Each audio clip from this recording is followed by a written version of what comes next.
Selamat datang di channel Laptop Sufi. Video kali ini ada wawancara eksklusif dengan Tommy Soeharto, sang pangeran cendana ya. Sebenarnya ini video lama tahun 2018 yang ditayangkan oleh TV One. Terus sekarang diupload ulang dan nongol di beranda, jadi saya ingin mengajak Anda untuk menyimak pembicaraan beliau tahun itu yang membandingkan masa-masa Soeharto dengan presiden sekarang. Maksudnya presiden tahun 2018 ya. Kita simak videonya. Mas Tommy sekarang Ketua Umum Partai Berkarya. Apa sih membuat Mas Tommy akhirnya itu memilih mendirikan partai? Ya, saya kira kita telah 20 tahun reformasi. Tapi hasil yang didapat tidak ada arah yang jelas untuk kita kapan menjadi negara maju.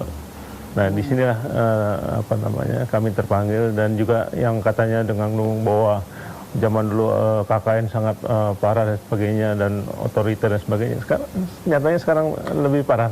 KKN itu dengan OTT, coba bisa ditanyakan ke KPK itu berapa ratus kepala daerah terkena OTT dan sebagainya. Belum lagi masalah korupsi nasional yang begitu. Jadi Mas Tommy melihatnya sekarang reformasi tidak lebih baik daripada di Orde Baru, begitu? Saya kira faktanya juga penyelundupan narkoba. Dulu mungkin on satu bungkus atau paling banyak kiloan. Sekarang tonan.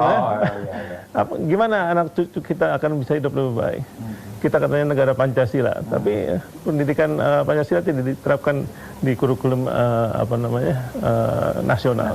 Tapi kalau soal korupsi, banyak yang mengatakan ya kalau di zaman dulu kan belum ada KPK-nya, Mas Tommy. Jadi tidak terungkap korupsinya sebegitu.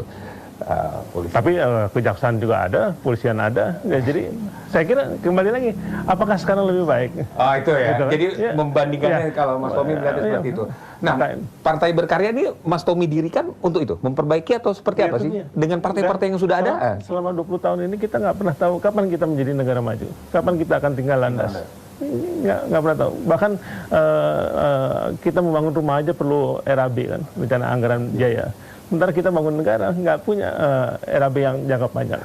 Kita dulu kenal GBHN, kita kenal Repelita. Dan sekarang nggak ada sama sekali. Nah ini gimana bangun negara hanya berdasarkan APBN? Ya, akan sulit. Nah, akhirnya utang kita juga meningkat. Oke. Artinya Partai Berkarya itu, Mas Tommy ini menjanjikan apa? Kan sudah banyak partai. Apalagi dulu Mas Tommy juga di Partai Golkar kita tahu. Kemudian Mas Tommy hengkang atau mendirikan partai sendiri apa? Karena kecewa dengan Golkar atau apa? Ya, saya kira Golkarnya sih itu kan cuma wadah ya, tapi manusia-manusia oknumnya yang memang sudah pemikirannya sudah jauh daripada kepentingan rakyat itu sendiri. Karenanya kami tidak memaksakan itu untuk merebut, tapi kami mendirikan partai baru ini. Keluarga termasuk Mas Tommy tidak menyayangkan Mas harus meninggalkan Partai Golkar yang dibesarkan oleh almarhum Pak Harto? Saya kira tidak demikian, karena memang partai itu adalah cuma kendaraan. Yang penting kan manusianya.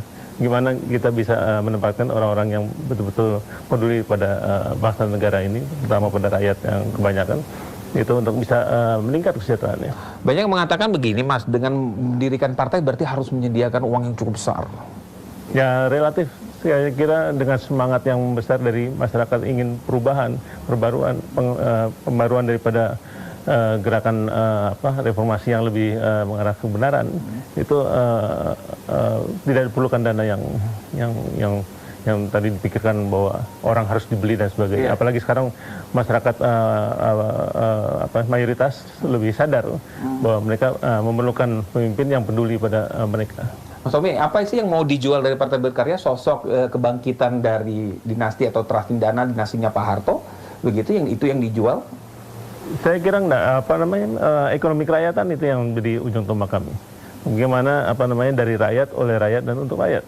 Gimana kita bisa mengembangkan ekonomi mereka sehingga mereka tuh bisa lebih menikmati daripada sekarang yang menikmati adalah kelompok pedagang yang tahu benar adalah minoritas saja. Ini bukannya kita nggak suka dengan minoritas, tapi harus lebih adil lah. Meskipun dulu juga di zaman Pak Harto ada orang mengatakan juga dinikmati oleh sekelompok orang tertentu juga. Ya.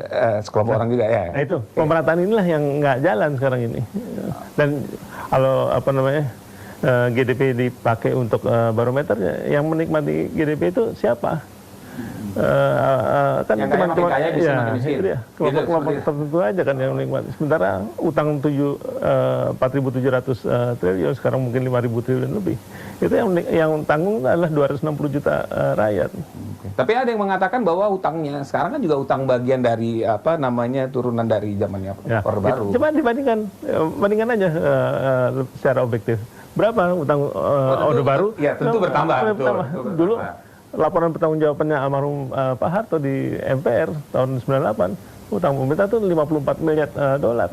Kalau di kurs 3.000 saja, itu 150 miliar, 150 triliun rupiah. Ya. Sekarang 4.300, itu dengan kurs 13.000, sekarang 14.400 ya, lebih tinggi kan. Jadi intinya menurut beliau ya, menurut Pak Tommy ini, secara tersirat itu ingin menyampaikan bahwa zaman Soeharto itu lebih makmur dibanding tahun itu ya. Jadi bagaimana menurut kalian? Silakan komen di bawah.